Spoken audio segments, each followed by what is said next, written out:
ഇതെന്താ താൻ ഈ നേരത്ത് പൂജാമുറിയില്ല? പ്രത്യേകിച്ചൊന്നുമില്ല, ഒന്നിവിടെ വന്ന് നിൽക്കണമെന്ന് തോന്നി.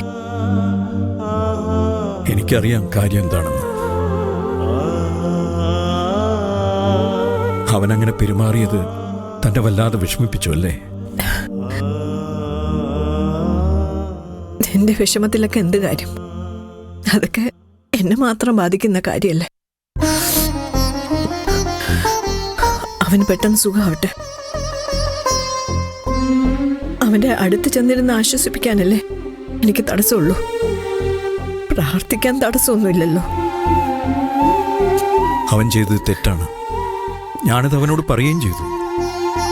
പിന്നെ അറിയാലോ അവന്റെ വാശി. ശരിയാണ്, മക്കൾക്ക് വാശി കാണിക്കാൻ അമ്മമാരാണല്ലോ എളുപ്പം.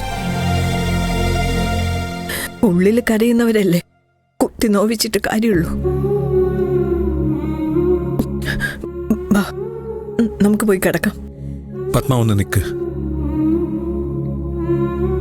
ഇത്രയും ആത്മാർത്ഥമായിട്ട് അവന് വേണ്ടി കരയുന്ന തന്നോട് ഒരു കാര്യം പറയാതെ പറ്റില്ല. അവൻ അപകടം സംഭവിച്ചപ്പോൾ എനിക്കെന്തോ മനസ്സ് വല്ലാതെയായി. ഞാൻ ആദിശേഷൻ തിരുമേനിയെ വിളിച്ചിരുന്നു. അദ്ദേഹത്തെ പോയി കാണുകയും ചെയ്തു. ചില ദോഷങ്ങളുണ്ടെന്ന് അദ്ദേഹം പറഞ്ഞു. എന്തു ദോഷം? അത് അവന്റെ വിവാഹം നടന്നതിനെ സംബന്ധിച്ച. അത് ദോഷമാണെന്ന് ആർക്കറിയാത്ത? അങ്ങനെയല്ലടോ. അന്ന് ആ വിവാഹം നടന്നത് സൂര്യയ്ക്കും മിത്രയ്ക്കും വേണ്ടി എടുത്ത മുഹൂർത്തത്തിലാണല്ലോ. അതിന്റെ കാര്യങ്ങളാ തിരുമേനി എന്നോട് പറഞ്ഞത്.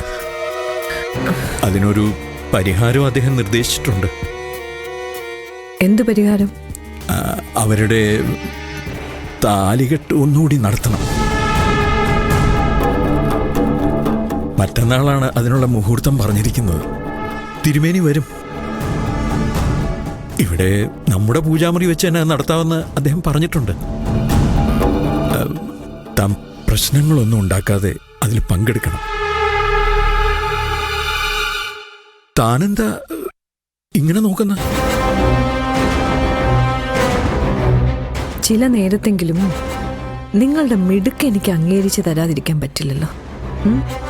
സൂര്യയ്ക്ക് ഒരു ആക്സിഡന്റ് സംഭവിച്ചപ്പോൾ അത് നിങ്ങൾ മാക്സിമം മുതലാക്കാൻ ശ്രമിക്കുക. എന്ത് മുതലാക്കാൻ? താൻ വേണമെങ്കിൽ തിരുമേനിയെ വിളിച്ച് ചോദിച്ചോളൂ. എവിടെ എന്തൊക്കെ പറഞ്ഞ് ഏൽപ്പിക്കണമെന്ന് നിങ്ങൾക്ക് കൃത്യമായിട്ടുള്ള ധാരണയുണ്ട്.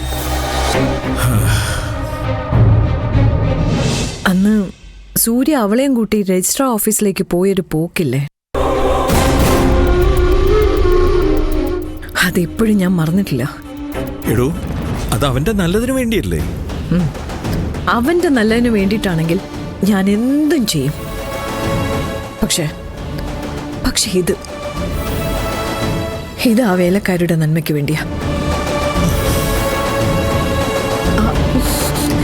അവന്റെ ജീവിതത്തിൽ നിന്നും അവളെ പറിച്ചു കളയാനാ ഞാൻ നോക്കുന്നേ. അപ്പോഴാ രണ്ടാമതൊരു താലി ഇട്ട് ഉറപ്പിക്കുന്നേ. പത്മ, എനിക്ക് തന്നെ മനസ്സിലാവുന്നില്ല. അവന് വേണ്ടി പാതിരാത്രിക്ക് വിളക്ക് കൊളുത്തി പ്രാർത്ഥിക്കുന്ന താൻ തന്നെ. എന്റെ മകനെ എനിക്കിഷ്ടമാണ് എന്ന് കരുതി ഉമ്മറത്ത് കിടക്കുന്ന ചപ്പ് ചവറുകളൊന്നും എനിക്കിഷ്ടാവില്ല. ഒരിക്കലും എനിക്കിഷ്ടാവില്ല. നിങ്ങളുടെ തീരുമാനം നിങ്ങൾ നടത്തിക്കോ.